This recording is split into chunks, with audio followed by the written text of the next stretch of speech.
Hello বন্ধুরা, good morning. আর সকাল সকাল আমি ঘুম থেকে উঠে ফ্রেশ হয়ে নিয়েছি, স্নান করেছি। আর এখন যাব নিচে আমি চা খেতে। তো রুমে দরজা বন্ধ করে দিয়েছি স্নান করে। এখন যাই, চলো চা খেয়ে আসি। দেখা যাক কত দূর যেতে হয়। আসলে কালকে যখন চা খেতে গেছিলাম খুঁজে পাচ্ছিলাম না প্রথম অবস্থায়। আর এখানে তো খাবার দাবার একটু প্রবলেমই হয়ে গেছে আমার ছেলেটার, বিশেষ করে। তো দেখি চলো আজকে কি খাওয়া যায়। এখন আমি চা খাবো, চা খেয়ে তারপর দেখি চায়ের সাথে যদি আমি একটু রুটি সবজি পেয়ে নিই। এখন বাজে 9টা, খেয়ে আমাদের আবার রেডি হতে হবে। আর আজকের আমাদের প্রোগ্রামটা, আজকের স্পেশালি প্রোগ্রাম, যেই প্রোগ্রামের জন্য আমরা আজকে চলে এসেছি কুচবিহার থেকে কলকাতা। তো কী করে আসলাম, ওটাই কেন আসলাম আজকে দেখতে পারবে। তো আজকেই ছিল আপনার আসল প্রোগ্রাম, মানে ছিল বলবো না, আজকে আছে আমাদের আসল প্রোগ্রাম, যেই প্রোগ্রামটার জন্যই আমরা এসেছি। তো এখন আমি চা খেয়ে আসি, চা খেয়ে একটু রেস্ট নেব, তারপরে খাবার দাবার দুপুরের কমপ্লিট করে প্রোগ্রামের জন্য বেরিয়ে পড়ব।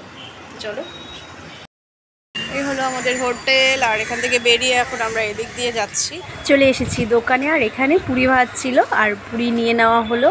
আর পুরিটা হচ্ছে আপাতত নিয়ে খাচ্ছিলাম। পুরিটা অ্যাকচুয়ালি আমার সহ্য হয় না, তবুও কিন্তু আমি খেতে পারলাম না বলে আমি আবার চলে এসেছি একটা ভাতের দোকানে। তো এখানে আমার ছেলে আর আমার বর ভাত নিয়ে নিয়েছে, তবে রান্না ভালো না বলে থালার এই পরিস্থিতি ছিল। তো রুমে গিয়ে এখনই ফ্রেশ হয়ে আবার বেরিয়ে পড়বো। তাই দেরি না করে বেরিয়ে পড়েছি রেডি হয়ে। আর আমাদের গন্তব্যস্থল ছিল একদমই আমাদের হোটেলের পাশে।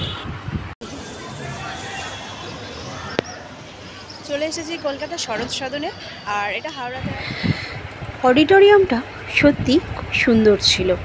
আর এখানে অ্যাকোয়ারিয়ামটাও বেশ ভালো ছিল। আর ফাঁকা ছিল ওপরটা, কারণ সবাই ছিল হলের ভেতরে। আর আমরা হলের দিকেই যাচ্ছিলাম। তো চলার পথে দেখলাম এখানে এরা মেডিসিন নিয়ে বসে আছে বিভিন্ন চিকিৎসার জন্য। আর আমরাও তাই দেরি না করে অডিটোরিয়ামে ঢুকে পড়তে যাচ্ছি। তো ঢোকার আগে আমাদের এখানে কুপনটা নিতে হবে, বিনা কুপনে আমরা ঢুকতে পারবো না। তাই এখান থেকে আমরা কুপন নিয়ে নিলাম। আর এর সাথে দিয়ে দিল ওরা একটি ফর্ম। এখানে ঢুকে দেখি পুরস্কার বিতরণ প্রোগ্রাম চলছে নিচু ক্লাসের জন্য।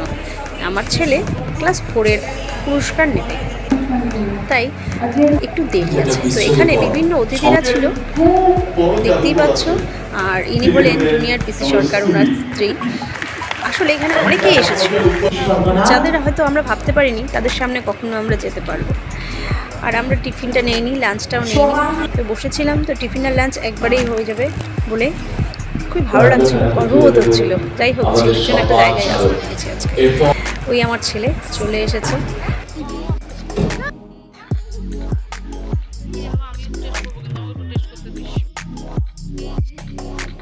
আর এই হলো পুরস্কার।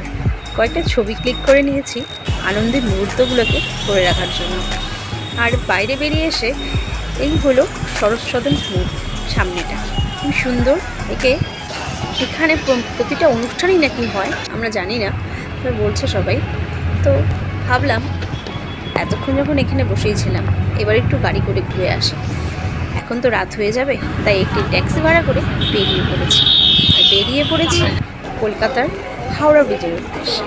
সবার কাছে শুনেছি হাওড়া ব্রিজ, তাই মেট্রো দিয়ে আমরা হাওড়ার এপার থেকে ওপারে যাব, তারপর ব্রিজে। তো দেখো চলেও এসেছি আমরা ব্রিজে। এই সেই হাওড়া ব্রিজ, যার কথা বইয়ে পড়েছি, লোকমুখে শুনেছি, টিভিতে দেখেছি। সত্যি অসাধারণ কলকাতা।